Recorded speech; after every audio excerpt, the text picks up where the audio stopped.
Estamos ya en el mesón junto a Paula Walker y Juan Diego Montalva con la ex convencional del Partido Comunista, Bárbara Sepúlveda, y se nos une también otro invitado para ampliar la conversación. Estamos con Claudio Zagardías, que es dirigente sindical, chillanejo, muy importante, y presidente de la CONATRACOPS, que es la Confederación Nacional de Trabajadores y Trabajadoras del Comercio, la Producción, los Servicios, los call centers, los casinos y los juegos de azar. Exacto. Bienvenido, Muy bien, Claudio. Bien, Carolina. Bueno, y tú trabajas en Cencosud. Cencosud. Eres el líder del sindicato de Sindicato Cencosud. Nacional Cencosud. Del Sindicato Nacional, y trabajas en Jumbo Santa Isabel allá En Chillán. en Chillán. La ciudad de Chillán. Perfecto. Y desde el mundo sindical era importante lo que se discutiera al interior de la convención, porque ustedes tenían la aspiración de que lo que se redactara fuera una constitución laboral, ¿no es verdad? ¿Cómo están viendo el resultado y entre sus afiliados y afiliadas, cuál es la sensación respecto de lo que va a pasar el 4 de septiembre? Bueno, primero saludarlo a todo el panel. Vamos a ganar. 4 de septiembre el apruebo, los trabajadores del sector comercio y todos los trabajadores de Chile vamos a ir a apruebo. Segundo, contarte de que nosotros este trabajo lo llevamos haciendo casi 2 años, preparando normativa, hicimos articulados, los presentamos y están hoy día. Está en el trabajo decente, está el tema de la... ¿Ustedes participaron en sesiones de la convención? Activamente, con Sergio Pérez, que lo conoce, estuvimos ahí todos los días, y de verdad tenemos mucha esperanza de que vamos a tener un nuevo pacto social, y este pacto social es tan simple, o sea, los trabajadores no lo vamos a perder. Cuando salimos de una constitución neoliberal a una constitución democrática de derecho, es un cambio, solamente el título ya es un cambio enorme para los trabajadores. Es una esperanza enorme. O sea, cuando estamos hablando que vamos a poder negociar ramal en forma colectiva, o sea, ¿qué más para los trabajadores cuando hoy día ustedes saben cómo negociamos hoy día? Por establecimiento, por empresa. A lo mucho los sindicatos más grandes que han negociado son 10.000 trabajadores en el sector servicio y comercio.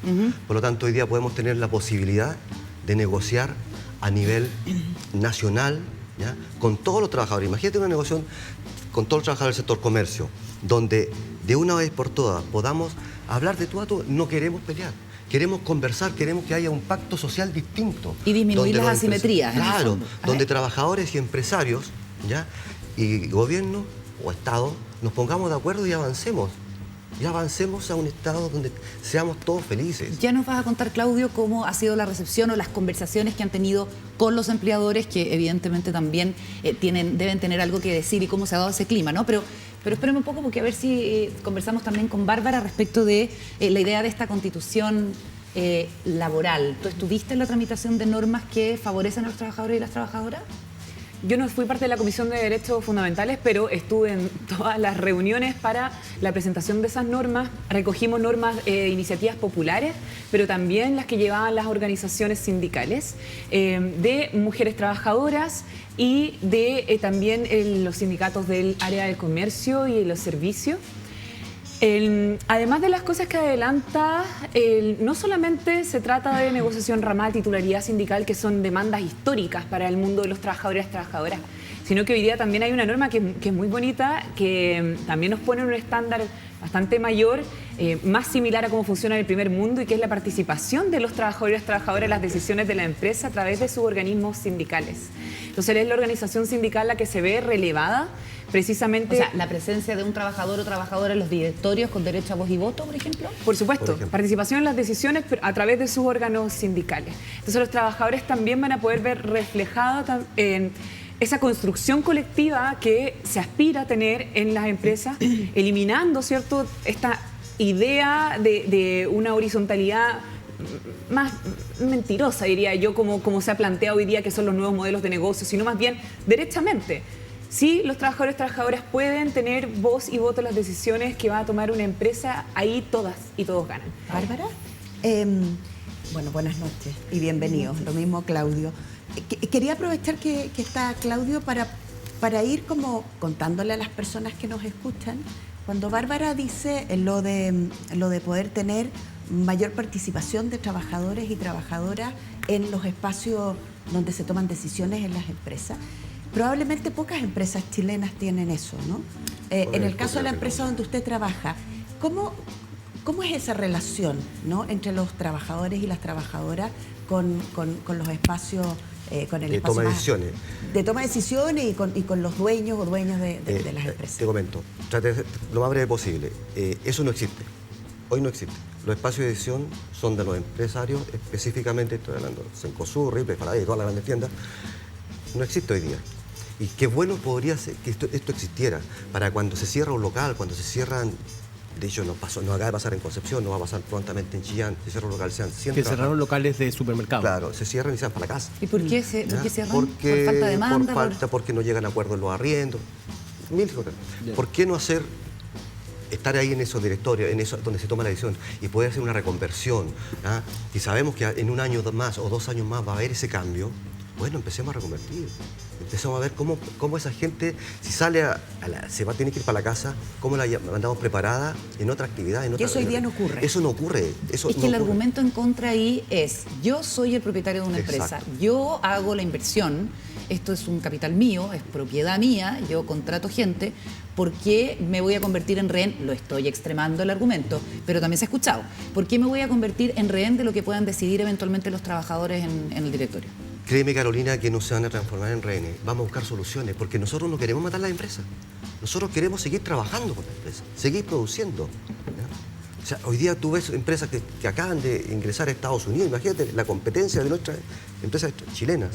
Entraron a Estados Unidos en más de 22 estados con más de 160 locales. Ah, sí, porque compraron una cadena de enorme, supermercados ¿cierto? Cencosud. Entonces, nosotros queremos ser parte, queremos cómo seguir creciendo y ser más grandes. Y así, pero que todos ganemos, que la cancha se empareje un poco. Si no queremos nada más que eso, ¿ya? Conversar, dialogar, llegar a buen término. ¿Ya? Juan Diego. ¿Cómo vislumbra? No estamos en un tiempo difícil. Hoy día la noticia que tuvimos ayer fue de que habían una corrida bancaria en China. De pequeños son bancos pequeños, no son relevantes, son regionales. Pero la situación económica evidentemente no está bien, ¿no? Y en Chile tampoco, o sea, está muy mal. El precio del cobre está bajando, hay incertidumbre, la economía tiene una inflación galopante. ¿Cómo enfrenta un sindicato un contexto de tanta inestabilidad y tanta precariedad económica? ¿Cómo van a hacer ustedes? ¿Cómo se hace? ¿Cómo se actúa en estos momentos? Es complejo, súper compleja tu pregunta. Mira, pero ¿cómo la hemos enfrentado nosotros hoy día? Porque la inflación, si bien es cierto, lleva afectando este año específicamente, ¿ya? Vamos, Pero el no es menos 12%. cierto que la precarización del trabajo viene hace rato. Viene desde antes de la pandemia. O sea, Es un fenómeno cuando mundial. cuando el estallido social no es porque sí, es porque viene una precarización. Es cosa que Precariedad. ustedes vayan a los malls, ¿ya? O sea, el ingreso mínimo no existe en Chile, chiquillos. A ver, ¿por qué no? ¿Por qué no? Porque las grandes empresas tienen solamente trabajar, o la gran mayoría de trabajadores son de 10, 20 y 30 horas. Eso es menos del mínimo. O sea, estamos hablando de sueldos de 180 a 300 lucas. Esa es la realidad, o sea, 300, 400 dólares. Esa es nuestra realidad. Por lo tanto, hoy día se nos precariza mucho más, ¿ya? Porque la inflación, como tú bien dices, estamos casi en el 12% ya este año, y lo más probable es que lleguemos al 13, 14. Todo sube, y los sueldos, los que logramos negociar, que para que ustedes recuerden, negociamos apenas el 10% de los trabajadores en Chile. Claro. ¿Ya? Y hay un No más que 30% eso. de informalidad. Exacto. Entonces, eso logramos algunos tener el IPC que nos va subiendo cada 3 meses o cada 6 meses, una vez al año. Pero para aquellos que no pueden negociar, imagínate lo que es seguir manteniendo un sueldo precario. Y por eso es muy bueno lo que viene en la constituyente. Es por eso que nosotros decimos, oye, si nosotros vamos a lograr que podamos negociar ramalmente o sectorialmente, por supuesto que vamos a emparejar Ahí sería negociar Claudio, todos déjame los mostrarlo a la supermercados. cámara. Esto es lo que ustedes están, digamos, socializando y compartiendo exacto. con los distintos trabajadores y trabajadoras. Aquí, cámara. Podríamos aprovechar que Bárbara nos contara un poco qué significa en concreto el trabajo digno en la nueva Constitución para que las personas que nos ven digan, sí, ¿sabes qué? Me gusta, no me gusta, le creo, no le creo, que pueda ser posible, ¿no sé? ¿Qué significa eso? Llevamos varios años, así como dice Claudio, discutiendo sobre la deficiencia en la legislación laboral en nuestro país. La informalidad también afecta muy gravemente la situación económica y la autonomía económica de las mujeres, eso también hay que decirlo. Existen desigualdades salariales por diversos motivos. Una de las más acentuadas también es la brecha salarial de género. que tienen una justificación en el género, o sea, no es una cuestión de A preparación. las mujeres le pagan menos. en el Así fondo. es, por la misma cantidad de trabajo realizado. Entonces, teníamos ese problema. Tenemos un problema también de incompatibilidad, o sea, el trabajo digno. Hoy día los trabajadores y las trabajadoras salen de sus casas de madrugada, vuelven muy tarde en la noche. No hay una compatibilidad real entre la vida laboral y la vida familiar. Personas que, por ejemplo, para poder tener vida familiar o para poder cuidar a otras personas, tienen que renunciar a sus trabajos o tienen que trabajar medio tiempo, Y esas es son las decir, mujeres. empobrecerse sus familias, empobrecerse ellas, o sea, la pérdida de autonomía económica en un país donde la clase media también constantemente pende de un hilo.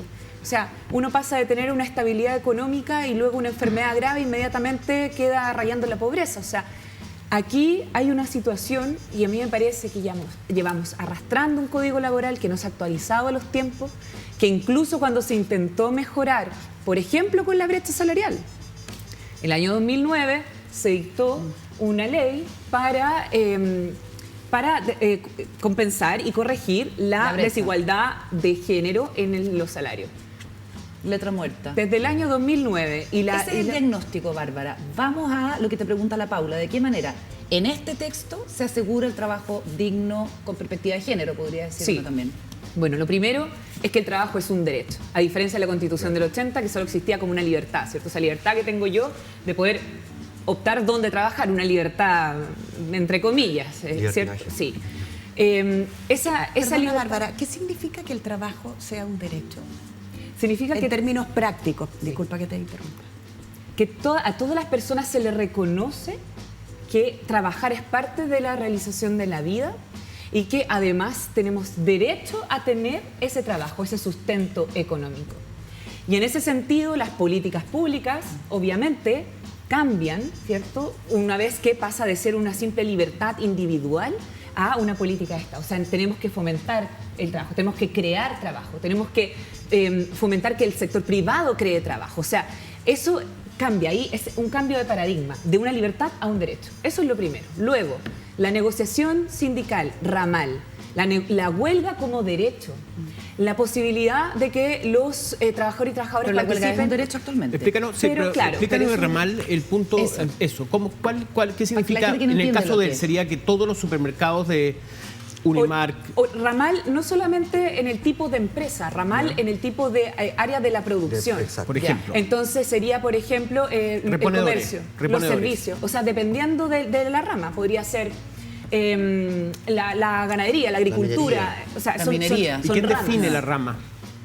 No, la rama se define por la coincidencia en el área productiva. Claro, Entonces de labores, claro, es una negociación que se puede producir, que funciona además en otros países. Por eso, en otros países, de hecho, el sueldo mínimo se establece por negociación ramal. Y por ramas hay ¿Qué país distintos es eso? salarios. ¿En qué país? No quiero equivocarme, pero me parece que en Alemania funciona con negociación ramal el estándar del salario mínimo.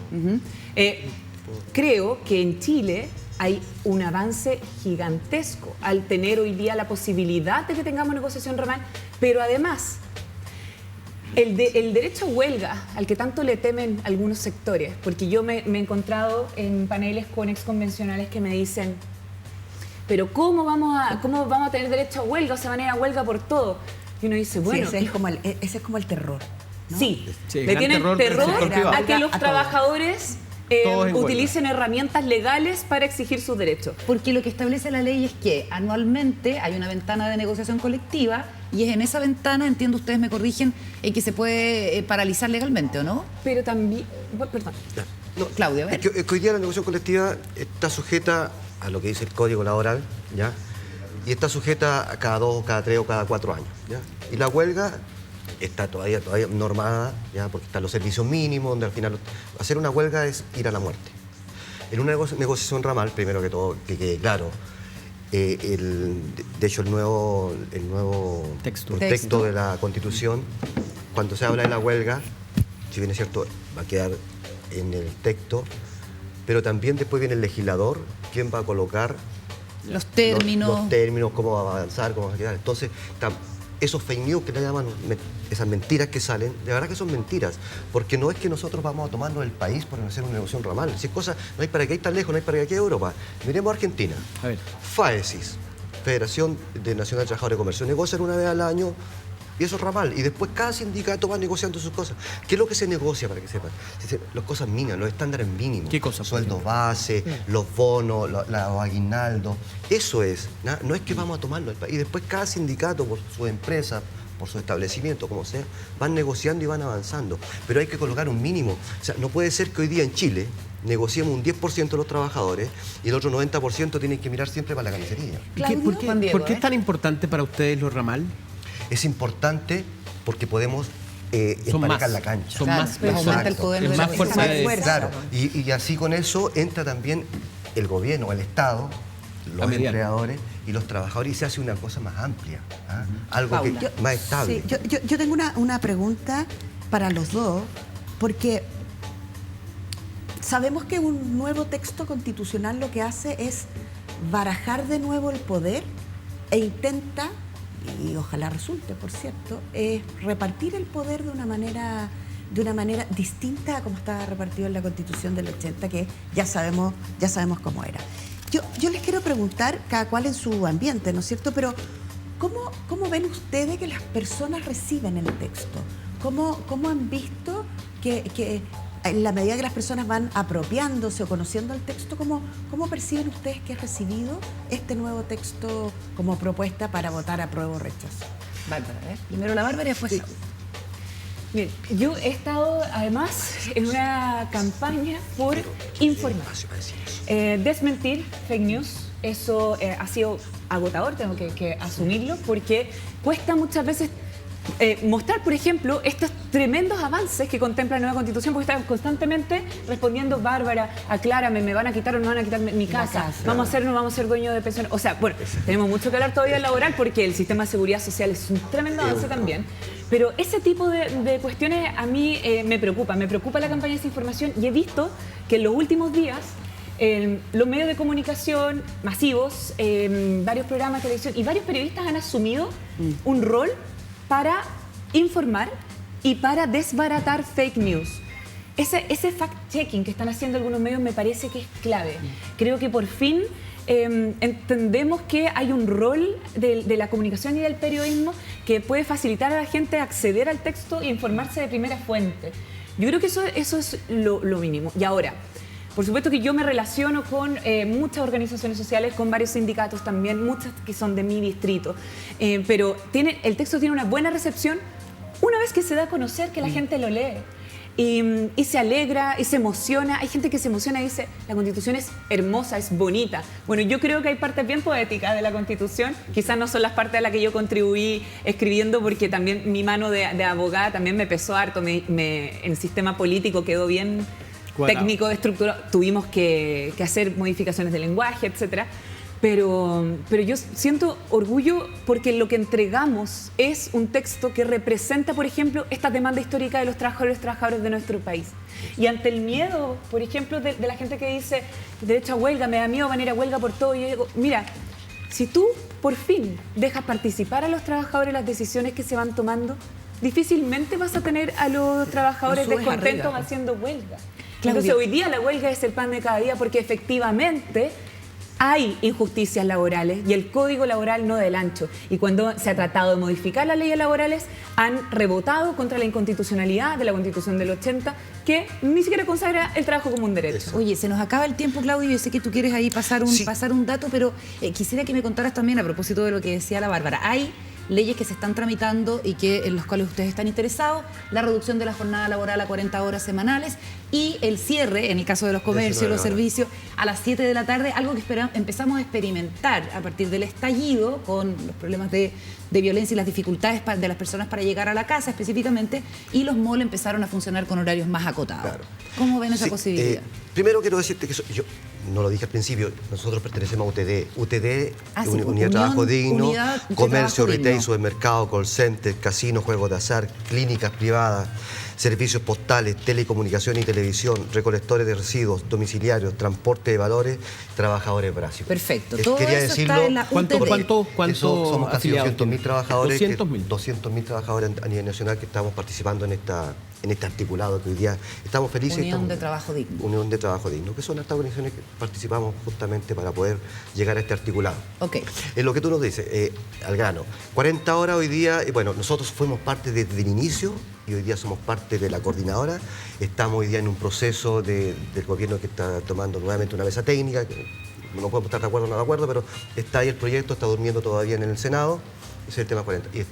Y queremos que eso avance rápido. ¿Por qué? Porque calidad de vida, porque el tema mental, el tema de la multifunción ya no da para más. De hecho, ayer tuvimos grandes reuniones porque es un efecto que están usando los empresarios con la precarización, con la automatización. Con todo eso, de verdad, los trabajadores estamos sobreexplotados. ¿Ha habido disposición de dirigentes importantes como Richard von Appen a la discusión de las 40 horas? Todos están disposibles, pero No, se avanza poco. pero se avanza poco, o sea, quieren flexibilidad, quieren multifunción, o sea, ¿qué es algo de tener 40 horas y va a estar a disposición de la empresa todo el día? Claro. Las 24 horas. Claro, con los espacios entre medio. Sí, los sin derecho a la espacios. desconexión, Entonces, digamos, que es algo- exacto. Entonces, yo creo que el gobierno, y por eso rescatamos lo que el gobierno lo tomó, está en su programa. Esperamos que prontamente, bueno, a fin de mes ya está terminando las mesas técnicas. Que Ok. también tuve Eso con participación. 40 horas. Por 40 horas. Y por con- por nuestra joyita, que es el cierre a las 19 horas, adelantar, que nace en pandemia. Ese proyecto nace de 4 o 5 dirigentes que nos juntábamos, farmacia, casino, porque para algunas cosas éramos esenciales, pero para la hora de irnos a nuestras casas, daba lo mismo. O sea, ya Ahora era son un las horas de más venta de Claro. los locales comerciales. Pero en pandemia cerramos a las 4 de la tarde y les pongo un solo ejemplo. Se Esa reordena. empresa, para no dar nombre, esa empresa que acaba de comprar una cadena en Estados Unidos, creció el año recién pasado el 2000%. Wow. El 2000% Durante la pandemia. Durante la pandemia, cerrando a las 4 de la tarde, a las 5 de la Tú tarde. dices que es una recuerden, manera de ordenar y el eso, consumo. y la gente ya se acostumbró a comprar en forma distinta. El consumidor ya va a comprar más cosas distinto. Se adaptó. De hecho, para que ustedes ¿Ese sepan, es un proyecto de ley? es un proyecto de ley ¿Y que en hoy qué día etapa está, lo sacamos ya, salió el 4 de diciembre, de enero, lo salió de la Comisión del Trabajo, está en la Comisión, está en el Senado, salió de la Perfecto. Comisión del Trabajo del Senado, está en el Senado, estamos buscando los votos porque estamos haciendo ¿Y todo quién por los fuera. apoya? A ver, ese proyecto nos apoyó inicialmente el senador Guillé, con senadora Proboste, Sandoval y Navarro. Ya presentamos el proyecto, lo hemos avanzado, lo sacamos de la Comisión de Trabajo del Senado, que no es fácil. Hoy día está en el Senado, estamos esperando tener los 26 votos para avanzar, porque vamos el 1 a 1, vamos puerta a puerta, recorremos todo el país para poder sacar esto adelante. Además, para las mujeres. El es 70%, central, mira qué para buena las tu mujeres pregunta. trabajadoras. 70% de nuestras mujeres Central. son mujeres. sí. Y en las clínicas el 78-80%. Imagínate. O sea, imagínate lo que es eso. Muy Salir a las, perdón, y con esto termino, salir a las 11, 12 de la noche, llegar a las 2, 3 de la mañana, levantarte a las 4 de la La mañana. posibilidad ir de cuidar a tus hijos, ¿A de qué hora verlos cuidas a tus niños? crecer. Y nos quejamos de la De pobreza. ahí, por ejemplo, la nueva Constitución integra dos cosas que son claves. Uno, que reconoce la necesidad de la compatibilidad laboral con la vida familiar, el salario igual por igual paga, un salario justo, el derecho al descanso, el derecho al ocio de los trabajadores, que también es necesario, todos los estándares de la OIT que están reflejados, además un sistema nacional de cuidados donde la corresponsabilidad no solo es la familia, no solo entre hombres y mujeres, es una corresponsabilidad social que tiene que asumirse también por el Estado, y un sistema de seguridad social que era harto que nos faltaba, porque en nuestro país no existía un sistema de seguridad social, bueno, no existe hoy día un sistema de seguridad social. Y en ese sentido también se integran y se reconoce el trabajo doméstico no remunerado y se integran al sistema de seguridad social a esas trabajadoras. Bárbara Sepúlveda, Claudio Zagardías, muchísimas gracias a los dos por haber estado conversando con nosotros. Que estén Muchas muy gracias bien. por la invitación. Pausa y ya seguimos con más en Días Contados.